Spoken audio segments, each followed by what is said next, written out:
Recently, a Chinese laundry detergent commercial provoked a media storm and allegations of racism after it was posted on YouTube. The advert shows a black man being stuffed into a washing machine before transforming into a fair-skinned Asian man. Last weekend, the manufacturing of Tian Wei, the laundry detergent, issued a public apology for having caused the controversy. However, the apology itself was also criticized for being insensitive. This lack of cross-cultural awareness has underscored the need for Chinese companies to evolve in the global market. A controversial advert. A Chinese laundry detergent commercial has sparked outrage online, domestically and overseas, with many social media users labeling it racist. In the past few days, the ad has been watched more than 8 million times on YouTube. The advertisement for Tian Wei laundry detergent depicts a black man who emerges as a pale Asian man after being forced into a washing machine with a detergent packet. Another Italian detergent advert showing a white man forced into a washing machine and transformed into a black man came to light afterwards for supposedly having inspired the Tian Wei advert. Though lots of Chinese netizens have condemned Tian Wei for racism, others have noted that there is less awareness of racial issues in China. It doesn't mean that Chinese people are against the idea that everyone is equal and should be respected. Last Saturday, the firm apologized, saying that they strongly oppose and condemn any racism, and broadcast the advert with no intention of racial discrimination. But the company also called on the media and netizens to avoid over-interpreting the advert. This apology was also criticized for its tone deafness. Many Chinese companies fail to understand the sensitivity of racism. It's a shame, but it's common in China. Chinese companies often lack training on cultural sensitivity. Experts say that if they want to engage more in the international market, there is much to learn. Much to learn, yes, indeed. For more on this, I'm joined here in the Beijing studio, first of all, by Victor Gao, CCTV current affairs commentator, and Lionel Donovan, social media correspondent. Meanwhile, joining us from Chicago, we're having Professor Da-Li Yang. He is a professor in the Department of Political Science at the University of Chicago. Welcome to the three of you, gentlemen. So, what do you make of it, the advertisement, Lionel? I believe that it's very disappointing. I think that it is. I think that the ad was basically playing on a stereotype that black people around the world have been fighting hundreds of years to combat against. And it's disappointing coming from a place like China, when China has tried to project itself as an ally for black countries and people around the world. And to see something like this, like I said, it's very disappointing. Victor, what do you make of it? I mean, why would a company put on an advertisement now in the 21st century using racism in a way stupidly in the advertisement? It is very hard to imagine someone would do that today, particularly in China. Indeed, I watched the replay of the commercial, and I personally am completely disgusted by the insensitivity. Appalled also by someone who could do that. Indeed, not only the insensitivity, but also the racism and the prejudice embodied in that commercial. I actually condemn this commercial, and I don't think the company which released this commercial has apologized enough. This could actually be tantamount to a hate crime. So I think the regulators and the investigators should really get into the bottom of this, and also make sure that such heinous mistake will not be repeated in China. But allow me to emphasize one point: this does not represent the Chinese people or China as a country. This is exactly what I want to isolated. This is exactly what I want to ask. Not only in China, but also Chinese all over the world. People with a Chinese origin. Professor Yang, probably you can help me as well. You are coming from the United States. You've been doing cross-cultural communications for a long time. When it comes to Chinese understanding of African Americans, for example, where Lionel is coming from, or other black people, what has been the traditional belief?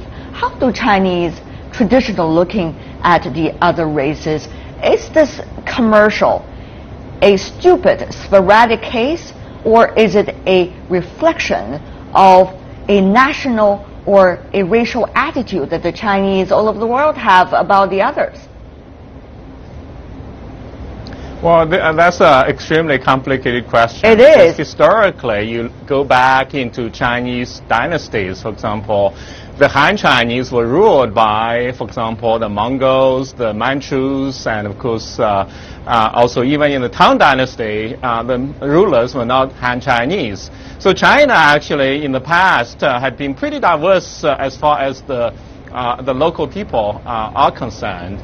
But of course, in recent decades in particular, it's been subjected to also discrimination from other countries as well. Of course, China has been the subject of imperialism and so on. But over time, however, I detect, again, there are various cultural and racial stereotypes that have arisen. And this actually goes against also the effort by the Chinese government and also the leaders to reach out. For example, the Chinese leadership in the 1950s were very supportive of the civil rights movement in the United States. It also was very, very in the vanguard in supporting, in allying with African countries. Right.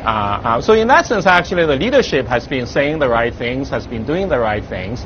But at the same time, Chinese society is very diverse. And people are not very shy about various stereotypes, whether it's about height, about handicapping, and all sorts of issues. And of course, skin tones happen to be one of those as well. I see. Lena, what do you think? Is it an issue of awareness, or is it an issue of attitude? I mean, this is two different things. One is the awareness of what is politically correct and politically sensitive. The other thing is that you have or you do not have racial prejudice against the other people. These could be two different things, yet with reflected, seem to lead to same results sometimes. What do you think, which is exactly this? Well, that's what I feel. There's a line of thought that people in China, or the idea of the Chinese people discriminating against others because of the color of their skin, isn't really racism, but it's classism. But that argument is mostly academic. The results of that way of thinking is usually the same. For example, if I'm a black person from Uganda and I'm going for a job in as teaching, and I get passed over because they're looking for someone with white skin, whether it's racism or classism, at the end of the day, I'm being discriminated against because of the color of my skin. So as you were saying, it's how you get to this point is secondary to the fact that we have gotten to this point, and the line of thinking should be, how do we move away from it, or how do we grow from it? It's interesting because what you have just said can be very interesting to compare to what the United States, for example, has been going through. Earlier, Professor Yang from the U.S. talking about China was supporting the civil rights movement back in the 1960s inside the United States, and of course supporting the prejudice against racism in the country as well.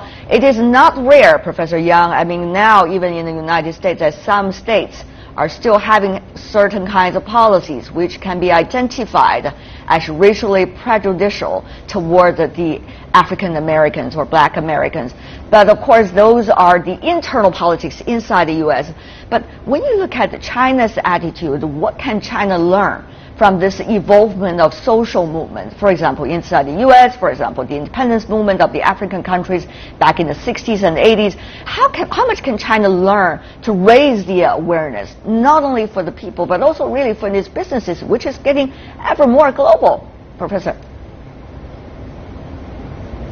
Well, I think, number one, I'm not very much into conspiracy theory generally, but for companies, and this is an individual company, we have to recognize, sometimes they deliberately engage in this kind of advertising that are very controversial, but also they know that controversy really gets the attention, and controversy in many ways sells.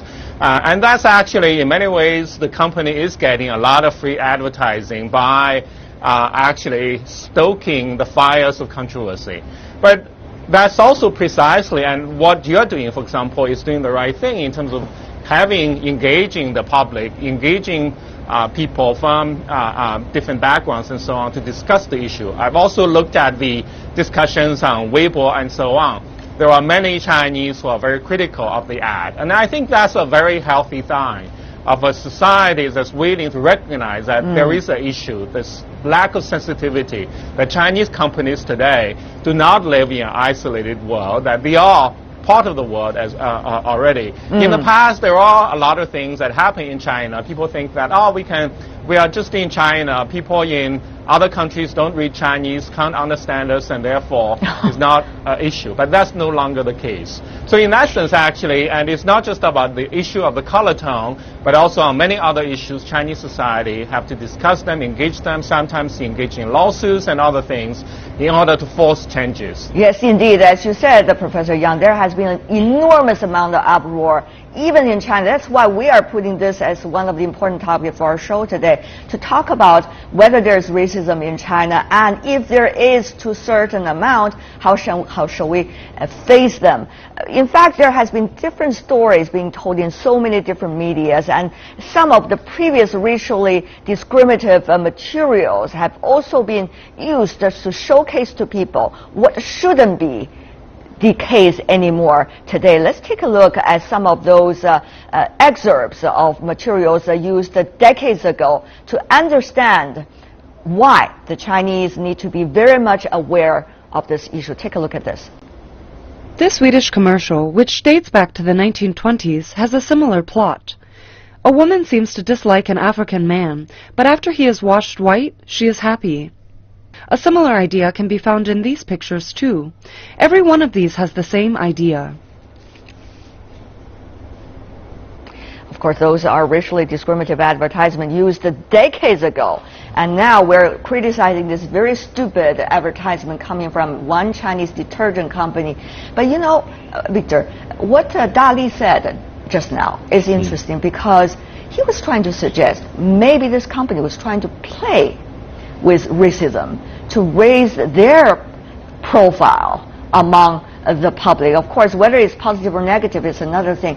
It comes to the question as to what method a company should use to promote itself, particularly Chinese companies these days, when it's already getting the international spotlight. Well, in this particular case, I don't think we should tolerate the situation whereby this company, which is responsible for this discriminatory commercial, should just get over this situation by so-called apologizing for this. I don't think that's the right way. I think the government agencies really need to launch an investigation and eventually hold the company responsible for whatever intentions or whatever reasons which gave rise to this very, very appalling and disturbing commercial. But you have to think about this, Victor. I mean, this is not only the company itself, but also the advertising agencies working for the company. They are working together. And in the also, same team. and Yes. also whatever broadcasting platform this Exactly. advertisement was managed to put on, that has also to be responsible. Of course, it might not necessarily attract a lot of audience because for quite a few weeks nobody even noticed until it went viral about racism, this piece of advertisement. So what do you make of the overall boundage of these different players in this case? I think that's exactly why I'm calling for official investigation into this instance, because if we cannot get to the root cause and use this as a precedent so that people here in China, corporates or individuals, will learn a big lesson in terms of racial sensitivity and treating everyone of whatever color equally, for example, or then we may go in the wrong direction further and further. On the other hand, allow me to make one point. China is one of the few countries in the world which has never practiced institutionalized racism. On the person-to-person level, people may have different preferences, for example, but I don't think, throughout the Chinese history, there has been any government-initiated legislation or act, for example, or system or institutionalized system of discriminating against people based on color. This is very different from countries like India, where the caste system remains in practice even today, and the caste system is more more or less based on the color of the skin, or with a country like the United States, which has practiced the slavery for centuries, and even today there are legacies of the racial discrimination and slavery, for example. And I think on the Chinese side, I normally would treat people in Africa as my brothers and sisters. And in that sense, I'm particularly appalled by this advertisement. I think the Chinese government and most people here in China, like me included, have been advocating for equality of all the people, regardless of the color of the skin. And this is why this commercial is really very, very disturbing. It is disturbing, and it is disgustingly surprised, I would say, by many here in China. Leonel, after this uproar of debate in China, what do you make of your friends' debates about this piece of advertisement? And of course, you work for CCTV here in Beijing as an editor. So when you are doing your work, or when you're interacting with other foreign editors, what have been the focal point of discussion? And what do you make of this situation in China that you can share with our audience worldwide? Well, like the gentleman next to me was saying, we were also very appalled by this. And it comes off as extra disappointing because, like the ads that you showed earlier, these same countries had these kinds of ads for Chinese people and for Asians. These kinds of illustrations existed where they made caricatures of Asians by having with very small eyes, very giant teeth, and very, very yellow skin. So the Chinese were subjected to the same kind of stereotypes that were put on by black people and that were on display in this ad, and it speaks to an unfortunate way of thinking that has come out by many people here in the country, because the problem that usually arises is that when China is a very ethnocentric country, and they have always prized fair skin. In the upper class, fair skin was always something to be sought after. And so usually the negative attributes were always associated with dark skin, such as poverty, lack of education, promiscuity, things like that. So when you see somebody with dark skin, if you were raised in that culture, you'll also always associate that with them.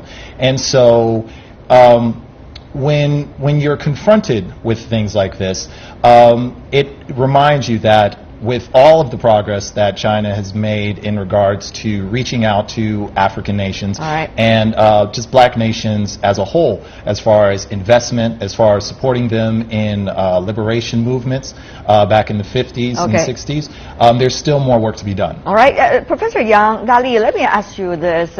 What Leonel just said, there seems to be two things. One is how the Chinese look at their own skins, lighter tone or the darker tone, and also the traditional belief of what is beauty. Does that have anything to do with China's attitude toward, or the Chinese attitude toward other people of color? And also, has attitudes changed, the social attitudes changed, even about beauty here now among the Chinese population? Will that also have an impact on the evolving attitude that the Chinese could have toward other races? Well, certainly those social issues are very important, and they are not just limited to the U.S. In fact, in the African American community in the United States, this is actually also an issue that's being debated.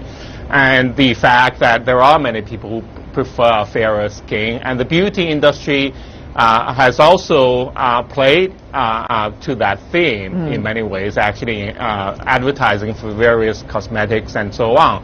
But at the same time, the difference between what's known as colorism and then the issue of races actually sort of gets blurred at one point. So in that sense, actually, this issue of discrimination or stereotyping of different people actually is not a close and is actually a much more prevalent issue today. In fact, it's not isolated, and pertains to quite a few societies in many ways, including in the United States. And I think it's an issue that will continue to attract a lot of attention and requires efforts by people to recognize that beauty comes in many different colors and shades, so to speak. Yes, indeed. Lionel, even the Republican presidential candidate Donald Trump has been very provocative, if I could use the least term, to talk about races, particularly toward the immigrants coming from different parts of the world when it comes to the color of skin and the role they play inside the American society. So the question is, are we seeing a world pretty much divided by what they presume as the right idea toward race, that they become ever more vocal, even though we hope that the world could be respecting to all the races, but are we seeing a divide now, that those are becoming ever more provocative toward racism, and also those that are always guarding toward equality, not necessarily having the bigger voice? This is quite a political question, I have to say, inside the United States, and probably can spill over toward other countries as well. Yes, it can. Martin Luther King Jr. had a quote. He said that an injustice anywhere is a threat to justice everywhere. As our world becomes more interconnected, and as we become a more of a globalized society, we can't afford to ignore issues of race in whatever country that, they're seen in. It's an interesting discussion, I have to say, gentlemen. Thank you so much for being with us. I'm sure that discussion will continue, not only on this specific case studies, but also many other things to come. Thank you so much. Thank you. Lionel Donovan. Thank you. Thank you. Victor Gao. Thank you. And Dali Yang. Really appreciate, gentlemen, for being with us.